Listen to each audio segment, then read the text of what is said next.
몸에 생겨나는 질병은 대부분 면역 체계에 의해서 생겨났다가 없어지는데 일단 발생하면 점점 자라고 커지죠. 그리고 일정 시간이 지나게 되면은 면역 체계가 가동이 되게 되고 성하던 것들이 시들어지고 치유와 회복이 이루어지는데 몸이 이겨낸다, 몸이 이겨냈다 그렇게 말합니다.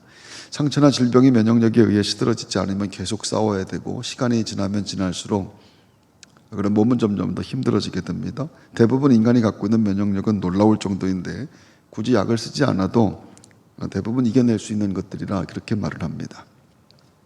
감기는 약을 안 먹으면 14일 앓아야 되고 약을 먹으면 2주간 앓으면 된다고 이렇게 얘기를 합니다. 약을 먹거나 안 먹거나 저절로 낫는다라고 하는 뜻이겠죠. 어떤 병균이든 왕성하게 활동하다가 시간이 되면 저절로 시들어지고 사라지게 되는데 병균만 그런 것은 아닙니다. 꽃이 피고 꽃이 지는 것도 마찬가지입니다. 화무는 11홍이요 라고 하는 말처럼 상추씨도 심으면 파릇한 상추가 나오다가 시간이 지나면서 시들어지게 됩니다. 세상의 모든 살아있는 것들은 그렇게 승하다가 시들어지는데 그것이 우리의 인생도 마찬가지라고 하는 것이죠. 누구나 젊고 찬란한 시절이 있는데 정점이 지나면 점점 몸도 마음도 힘도 빠져가게 됩니다. 늙어간다고 말합니다. 젊은 날엔 찬란한 아름다움과 강한 힘이 있었지만 그런 것들은 점점 다 빠져가게 됩니다. 제 아들과 자전거 시합을 간혹 하곤 하는데 저는 정말 열심히 타는데 아들은 힘도 안 들이고 탑니다. 옆에 와서 좀 더 힘내시죠 이렇게 얘기하곤 합니다. 어렸을 때 자전거 타는 법을 제가 가르쳐 줬는데 앞으로 다시는 이기지 못할 듯 합니다. 하지만 그렇다고 늙음이라고 하는 것이 초라한 것만은 아니죠. 늙어가면 원숙함과 노련함과 충만함이라고 하는 것이 있는데 책임에서 벗어난 여유롭고 자유로운 삶도 늙으면 있습니다. 그래서 어떤 시대, 어떤 환경, 어떤 형편이든 지겨워하거나 좌절하지 말고 기쁘게 신나게 사는 것이 인생의 지혜인 줄로 믿습니다. 하나님 앞에 나아가면 때를 따라 돕는 은혜라고 하는 것을 주신다고 합니다. 때를 따라 주시는 은혜, 그것은 언제나 기쁘고 감사하고 행복한 일들을 우리의 인생 전체에 하나님께서 준비해 두셨다라고 하는 그런 뜻입니다. 히브리서 4장 16절 그러면 우리는 긍휼하심을 받고 때를 따라 돕는 은혜를 얻기 위하여 은혜의 보좌 앞에 담대히 나아갈 것이니라. 하지만 누구나 그것이 쉬운 것은 아닙니다. 언제나 걱정과 또 두려움으로 마음을 상하게 하는 현실들이 우리의 삶에 늘 있기 마련이기 때문입니다. 근데 하나님은 아무리 힘들고 고통스러운 현실이라도 문득문득 살만한 것을, 기쁜 것을, 감사하고 행복한 것을 느끼게 해주시기도 합니다. 그것은 신기하고 놀라운 은혜, 그야말로 복되게 하시는 하나님의 은혜입니다. 성경은 하나님이 말씀이며 세상도 말씀으로 지으셨고 인간도 말씀으로 지으셨다라고 하죠. 말씀으로 지어진 인간은 말씀으로 인하여 생명을 얻게 되는데 사람들이 해주는 말에 위로를 얻고 힘을 얻게 되는데 하나님의 말씀은 말할 것도 없을 겁니다. 그래서 하나님의 말씀이 내 귀에 들린다라고 하는 것은 내게 생명이 들어오는 것과도 같은 겁니다. 하나님의 말씀으로 들어오시면 현실을 견뎌낼 뿐만 아니라 모든 시간들 속에 숨겨져 있는 정말 아름답고 소중한 것들을 볼 수 있는 것인데 잘 듣고 살아야 됩니다. 하나님께서 말씀에 천국의 기쁨을 숨겨주셨기 때문인데 오늘도 말씀 안에 그것이 발견되어지는 은혜가 부활절에 여러분 모두에게 꼭 있게 되기를 바랍니다. 할렐루야. 한국 전쟁 때 메가더 장군이 만주의 원폭을 투하하자고 주장하다가 퇴진당했는데 그가 미 의회에서 고별 연설을 하던 중에 이런 말을 했죠. 노병은 죽지 않는다. 다만 사라질 뿐이다. 이 말은 미군 군가에 나오는 구절을 인용한 것인데 원문에는 이렇게 나옵니다. 노병은 죽지 않는다. 단지 사라질 뿐이다. 사실 사라지지도 않는다. 그저 잊혀질 뿐이다. 이제 메가더 장군이 한 이야기는 딱 같은 얘기입니다. 사라지는 것은 죽는 것이고 죽는 것이 잊혀지는 것이며 그리고 사실 그것은 자연스럽고 또 당연한 일입니다. 또한 죽고 사라지고 잊혀지는 것은 노병만은 아닙니다. 누구나 갖고 한 사람도 예외가 없지요. 아무리 대단한 일을 하고 빛나는 업적을 남겼다 할지라도 마찬가지입니다.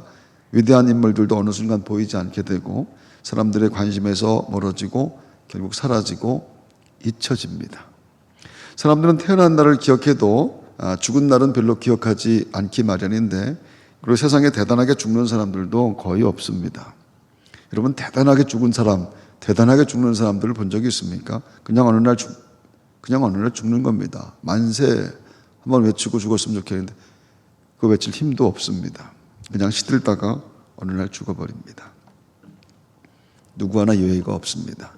시들어 사라지는 인생이 오늘 피었다지는 이름 없는 꽃과 다를 것이 없더라. 아무리 빛나고 찬란하며 강하고 화려해도 모두 시들어지는데 나 아직 안 죽었다고 몸부림치는 사람도 있겠지만 그럴수록 더 추할 뿐입니다. 인간은 죽어가는 것이 진리이고 그렇기 때문에 자꾸 안 죽으려고 하는 것이 그게 반역이라고 하는 겁니다.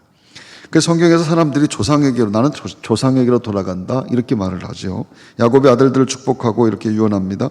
창세기 49장 19절 그가 그들에게 명하여 이르되 내가 내 조상들에게로 돌아가리니 나를 햇사람 에브론의 밭에 있는 굴에 우리 선조와 함께 장사하라. 조상들에게로 나는 돌아간다. 모두 조상들처럼 조상들이 그랬던 것처럼 나도 돌아간다. 그런 뜻입니다. 신앙생활은 아침 안개같이 사라질 존재일 수도 없는 내가 그냥 사라져버리고 없어져 버리는 것이 무슨 존재가 되겠는가. 그런 존재일 수도 없는 내가 어떻게 영원한 존재가 되었는지, 어떻게 생명이 되었는지, 죄로 죽었다가 어떻게 내가 살아나게 되었는지 그것을 기억하며 사는 그것을 신앙생활이라 이렇게 말하는 겁니다.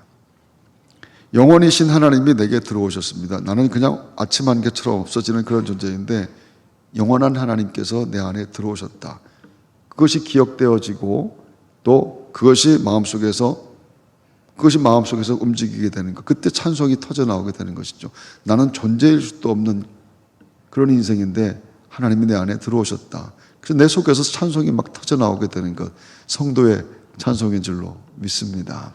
이사야 선지자가 이렇게 말을 합니다. 모든 육체는 풀이요 그의 모든 아름다운 들의 꽃과 같으니 풀은 마르고 꽃이 시듬은 여호와의 기운이 그 위에 붐이라. 이 백성은 실로 풀이로다. 풀은 마르고 꽃은 시드나 우리 하나님의 말씀은 영원히 서리라 하라. 풀은 마르고 꽃은 시들지만 하나님의 말씀은 영원합니다. 말씀만 영원하다라고 하는 그것은 하나님만 영원하다라고 하는 뜻입니다. 우리가 믿는 믿음은 영원하신 하나님이 영원하지 않은 세상에 오셔서 나를 당신과 함께 묶어버려 주셨습니다. 그것을 구원이라고 하고 거듭남이라고 말하는데 선물로 주신 믿음의 끈으로 내가 예수님과 묶여졌다라는 뜻입니다. 그러면 그때부터 나는 어디든 주님과 함께하는 그런 인생이 되었습니다. 왜냐하면 그분과 내가 묶여져 있기 때문입니다. 그것이 인식되어지든 인식되어지지 않든 성경이 그렇게 말씀합니다. 내가 주님으로 고백한 그 순간부터 그것은 내 믿음이라고 한다면 그 믿음의 끈으로 주님과 내가 묶여진 겁니다. 내가 죽어 무덤에 들어가도 무덤에 머물 수가 없습니다. 나와 묶여있는 그분이 무덤을 깨치고 나오셨기 때문입니다. 그분이 부활하셔서 나도 부활합니다. 그래서 지금 무덤 같은 현실, 정말 무덤 같은 현실에 있어도 좌절하거나 절망하지 않는 것, 주께서 이 무덤을 깨버리실 것이기 때문에 그것이 내가 믿는 부활의 주, 우리 주 예수 그리스도이신 줄로 믿습니다. 성경은 그렇게 주와 함께 동행하는 것, 마음에 이루어진 하나님 나라, 그것을 천국이라고 말합니다. 나는 지극히 약할 수밖에 없지만 나와 믿음으로 묶여진 분이 죽음을 뚫고 부활하신 하나님이시기에 나는 두려울 것이 없습니다. 염려할 것도 없습니다. 그분이 나를 끝까지 지켜주시기 때문입니다. 할렐루야. 바울은 세상에 있는 모든 것은 하나님 나라의 표상이라고 말을 하죠. 로마서 1장 20절입니다. 창세로부터 그의 보이지 아니하는 것들 곧 그의 영원하신 능력과 신성이 그가 만드신 만물에 분명히 보여 알려졌나니 그러므로 그들이 핑계하지 못할지니라. 세상에 있는 모든 것들은 그 살아있는 그 모든 것들이 하나님 나라를 표상하고 있고 하나님의 신성 그리고 하나님의 영원하신 능력을 보여주고 있는 것이라 그렇게 말씀하는 겁니다. 그리고 우리 눈에 보이는 움직이는 모든 살아있는 모든 것들은 하나님 나라, 하나님의 신성을 보여주는 겁니다. 근데 그것에는 시간도 포함되게 된다고 하는 것이죠. 아니 하나님은 도대체 언제부터 계신 분입니까? 그렇게 말할 수 없는 것은 시간이라고 하는 것도 하나님이 창조하신 것이기 때문입니다. 그래서 시간 속엔 우리는 하나님의 신성과 능력을 보게 되는데 시간도 하나님 나라를 보여주는 도구이기 때문에 말입니다. 소설가 마르케스는 흐르는 시간은 모든 것을 황폐화한다 이렇게 말을 했고 김영하의 소설 살인자의 기억법에서 무서운 건 악이 아니라 시간이다. 아무도 그것을 이길 수가 없다. 그렇게 말하는 겁니다. 아무도 그것을 이길 수가 없다. 시간은 절대 권력자입니다. 누구도 시간을 이길 수가 없는 것인데 시간으로 늙고 약해지고 그리고 죽고 그리고 사라지고 잊혀집니다. 그런데 시간은 그렇게 시간 때문에 시간 안에 살아가는 인간은 누구나 늙고 약해지고 죽고 사라지고 잊혀지지만은, 하지만 그와 같은 것 때문에 시간이 세상과 육신으로부터 우리의 마음을 떼게 만들어주는 역할을 한다라고 하는 것이죠. 그래서 시간이 하나님의 신성을 얘기하는 것이고 하나님의 능력을 이야기하는 것이라고 하는 겁니다. 그러니까 시간을 통해서 낡아지고 늙어갑니다. 그래서 영원한 세상을 생각하고 바로 그것 때문에 영원한 세상을 소망하게 되는 것이라. 똑같다고 한다면, 시간이 지남에도 불구하고 똑같다고 한다면 우리가 영원한 것을 소망할 수가 있겠는가? 그 시간을 주신 이유는 영원한 하나님 나라를 소망하도록 만드시는, 그래서 시간 속에 하나님의 능력이 표상되어 있다, 이렇게 말하고 있는 겁니다. 이렇게 시간을 비롯해 세상의 모든 것이 가리키고 또 보여주는 것, 영원하신 하나님의 능력, 하나님의 신성이라고 하는데, 그것이 무엇인지 알기가 쉽지가 않다라고 하는 겁니다. 공부하고 노력해서 알 수 있는 것도 아닙니다. 왜냐하면은 우리는 그냥 눈에 보이는 것만 전부이기 때문에 그렇습니다. 그것이 표상하고 있는 것에 대해서는 생각하지 못합니다.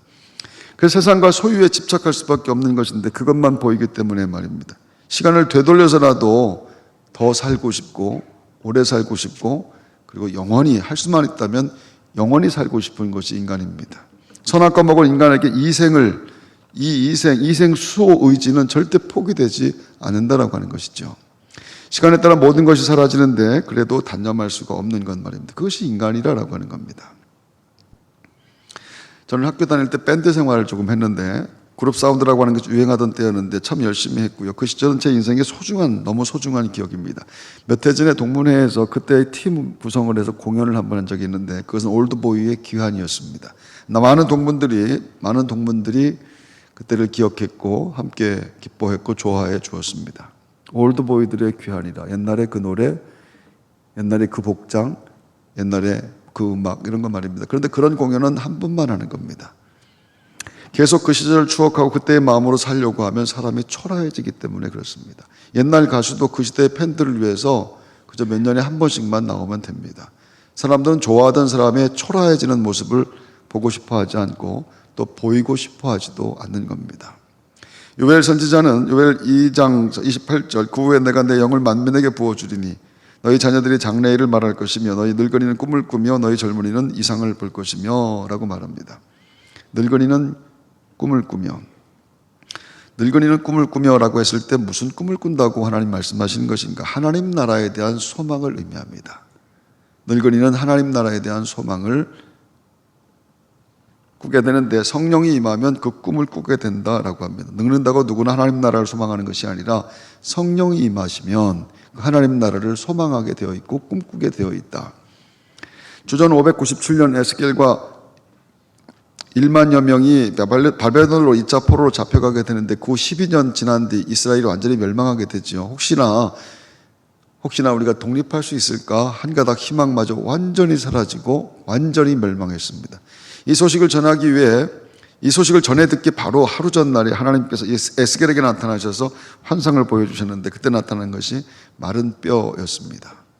에스겔 31장 1절, 여호와께서 권능으로 내게 임재하시고 그의 영으로 나를 데리고 가서 골짜기 가운데 두셨는데 거기 뼈가 가득하더라. 에스겔이 하나님의 말씀을 대언할 때 그때 기적이 일어나게 됩니다. 그것은 다 그냥 뼈밖에 없었는데, 그냥 생명이 하나도 없는 마른 뼈들이었는데, 그때 하나님 말씀을 대언할 때 뼈들이 서로 연결이 되었고 힘줄이 생기고 살이 오르고 가죽이 덮였습니다. 그리고 일어난 일을 성경이 이렇게 말합니다. 에스겔서 31장 10절, 생기가 그들에게 들어가매 그들이 곧 살아나서 일어나 서는데 큰 군대더라. 아멘 하십시오. 성경은 인간을 에스겔 골짜기의 마른 뼈라고 말합니다. 아무리 오래 살아도, 아무리 높은 사람이라도, 그리고 아무리 많은 것들을 가졌다 할지라도, 아무리 예뻐도, 아무리 강해도 인간은 에스겔 골짜기의 마른 뼈입니다. 마른 뼈는 기능이 해체된 상태에 죽은 것을 의미하는데, 인간은 모두 죽었다라고 성경이 말합니다. 죽은 뼈들에게 생기가 들어가 살아났는데 그 살아나는 것을 부활이라고 말하는 겁니다. 죽었다, 살아났다. 그것을 부활이라고 하는 것이고, 그것이 그리스도인들이 믿는 믿음의 고백이라고 하는 것이죠. 바울이 그 부활의 상태에 대해서 이렇게 말을 합니다. 고린도전서 15장 54절 55절, 이 썩을 것이 썩지 아니함을 입고 또 이 죽을 것이 죽지 아니함을 입을 때에는 사망을 삼키고 이기리라고 기록된 말씀이 이루어지리라. 사망아 너의 승리가 어디 있느냐? 사망아 네가 쏘는 것이 어디 있느냐. 헬라어에서 죽었던 기능이 조합이 되어 존재가 되는 것을 뜻하는 단어가 에게이로라고 하는 단어입니다. 이게 다시 살아남이라고 하는 뜻이거든요. 다시 살아남. 에스겔 굴짜기에서 생기가 들어가 살아난 마른 뼈들의 상태를 말할 때 쓰인 단어가 이 에게이로.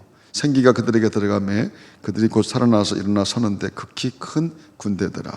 하나님의 영이 들어가자 죽은 자가 살아나게 됩니다. 하나님의 영이 들어가자 죽은 자가 다시 살아나게 됩니다. 오늘 아침 하나님의 영이 들어감으로 말미암아 죽었던 내가 다시 살아나는 은혜를 체험하는 여러분들 꼭 있을 줄로 믿습니다. 예수님이 니고데모에게 하신 말씀인데 사람이 물과 성령으로 나지 아니하면 하나님의 나라에 들어갈 수가 없느니라. 육으로 나는 것은 육이요 영으로 나는 것은 영이니 내가 내게 거듭나야 하겠다 하는 말을 놀랍게 여기지 말라. 성령이 임하면 진리를 깨닫게 되면 성령이 임해서 진리를 깨닫게 되면 육적인 삶의 사망이 선포되고 영으로 다시 태어나게 되는데 성경은 그렇게 다시 살아난 삶 그 상태를 아나스타시스라고 합니다. 회복, 죽음에서의 부활이라고 말을 하죠. 죽었다 살아났습니다. 성령이 임한 자, 구원받은 자들에게 그 말씀이 들어오게 되는 것. 아, 나는 죽었는데 나는 죽은 자였구나라고 하는 그 인식에서 그 죽은 자에서 나를 살리신 성령의 역사가 내게 일어났습니다. 그것을 고백하게 된다고 하는 겁니다. 성령으로 거듭날 때 나를 묶고 있던 죄와 죽음이 보이고 그 얼매였던 사망의 줄이 십자가로 끊어져 풀린 것을 알게 되는데 그것을 성경이 살았다 말하고 그 부활한 상태를 아나스타시스 그렇게 부활한 사람들이 모인 것을 에클레시아 교회 우리 교회인 줄로 믿습니다. 살아난 사람들의 모임입니다. 성령에 의하여 다시 살아난 사람들, 부활한 사람들, 죽지 않게 된 사람들, 하나님의 은혜로 살아난 사람들, 저와 여러분들인 줄로 믿습니다. 할렐루야. 부활하신 주님이 베드로에게 나타나셨죠. 부인하고 배신했던 베드로는 할 말이 없습니다. 네가 나를 사랑하느냐? 네가 나를 사랑하느냐? 네가 나를 사랑하느냐? 3번 물으시고 내 양을 치라라고 말씀합니다. 예수님은 그 후에 베드로의 삶에 대해서 이렇게 예언했죠. 그렇게 부활하신 주님이 나타나셔서 네가 나를 사랑하느냐? 내 양을 치라라고 하신 다음에 그분이 하신 말씀입니다. 내가 진실로 진실로 내게 이르노니 네가 젊어서는 스스로 띠뛰고 원하는 곳으로 다녔거니와 늙어서는 네 팔을 벌리리니 남이 네게 띠뛰우고 원하지 아니하는 곳으로 데려가리라. 이것은 부활의 주님을 만난 사람들, 구원받아 사는 모든 백성들에게 하시는 하나님의 말씀입니다. 자기 마음대로 못 삽니다. 밧줄에 매인 것처럼 끌려갑니다. 그것이 성령이 이끄시는 삶을 살아가는 부활 성도들의 삶이라, 부활의 신앙의 성도들의 삶이라 그것을 말씀하고 있는 것이죠. 그 전에는 자기 마음대로 살았는데 베드로에게 하신 말씀 그대로입니다. 부활의 주님을 만난 사람, from now on, 지금부터는 절대 네 마음대로 못 산다. 절대 네 마음대로 못 산다. 내가 너를 끌고 갈 것이다 라고 하시는 말씀. 그것이 억압이 아니고 그것이 답답함이 아니라 하나님 우리에게 주신 생명인 줄로 믿습니다. 성령께서 하나님 나라를 위해 살도록 나를 이끌어 가신다라고 하는 것, 그것이 하나님 우리에게 주신 은혜라고 하는 것, 그것이 깨달아지게 되고 그것을 고백하게 될 때마다 우리에게 통곡이 나오게 되는 겁니다. 구원받았어도 늘 죄짓고 사는데 때때로 구원이 의심될 수밖에 없는 삶을 살고 있는데 하나님은 결코 정죄함이 없다고 말씀하지요. 그러므로 이제 그리스도 예수 안에 있는 자에게는 결코 정죄함이 없나니, 성도는 아무리 부족하고 부끄럽고 면목 없는 삶을 살아도 결국 띠띠워져 하나님 앞에 세워지게 됩니다. 아무리 부족하고 부끄럽고 면목 없어도 결국 띠띠워져 하나님 앞에 세워지게 되는 것. 1년이 돼도 10년이 돼도 하나도 변한 것이 없어서 부끄러운데 하나님이 여전히 십자가 앞에 세워 나를 예배하게 만들어 주십니다. 그래서 나는 하나님의 은혜가 없이는 못 삽니다라고 고백하게 만들어 내시는 것, 그것이 하나님의 은혜, 저와 여러분들의 고백인 줄로 믿습니다. 인간은 죽는 날까지 죄인이라 날마다 죄만 쏟아냅니다. 구원받았어도 착하고 성숙해지지를 않는다라고 하는 것이에요. 아무리 구원받았다고 고백해도 얼마나 내 속에 죄가 자꾸 몸부림치는지 모릅니다. 자꾸 올라오는지 모릅니다. 혹 사람들에게 성숙한 자, 저 사람은 완전한 자, 성숙한 자라 취급받는다라고 하는 것은 타인들에게 들키지 않는 방법을 터득한 자들이라고 하는 그런 의미일 뿐입니다. 비교적 나은 사람이 있겠지만 본질적으로 모든 인간은 다 똑같습니다. 잘난 척할 수 없다라고 하는 겁니다. 이렇게 멋진 옷을 입고 이렇게 멋진 표정을 갖고 예배하지만 우리가 하나님 앞에서 우리가 하나님 앞에서 자기를 드러낼 수 있는 사람은 아무도 없다라고 하는 것이죠. 그래서 성도는 하나님이 오늘도 숨쉬게 하셨지만 난 오늘 끝이다, 그런 마음으로 사는 겁니다. 하나님이 오늘도 숨쉬게 만들어 주셨지만 난 오늘 끝입니다.